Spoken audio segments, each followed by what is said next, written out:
बिस्मिल्लाहिर्रहमानिर्रहीम। लाला मूसा और गिरदनवाह में अतायत अपने अरूज पर।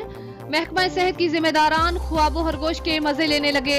अवाम की जान खतरे में। लाला मूसा के नवाही गांव वीरोवाल में अताई डॉक्टर लोगों की जिंदगी से खेलने लगा। अताई डॉक्टर जाकिर हुसैन ने अपने गैर कानूनी क्लिनिक बना रखा है और इंसानी जानों से सरेआम खेल रहा है। हुकूमत की अतायत के खिलाफ वाजिया पॉलिसी और कानून साजी के बावजूद लाला मूसा और गिरदनवाह में अताई डॉक्टरों की भरमार है। सरेआम न्यूज को मिलने वाली इतलात के मुताबिक महकमा सेहत की पुरस्रार खामोशी किसी मुकमका का नतीजा है। कोई चेक करने वाला इदारा नहीं। अवाम इलाका ने DC Gujarat, CEO health Gujarat से मुबैना अताइयों के खिलाफ ग्रैंड ऑपरेशन करने की अपील कर दी।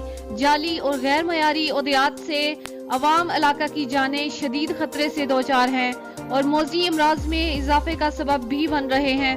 खुदारा लोगों की जिंदगियों से खिलवाड़ करने वालों के खिलाफ सख्त तादीबी कार्रवाई अमल में लाई जाए। रिपोर्ट नवीला गुल, लाला मूसा।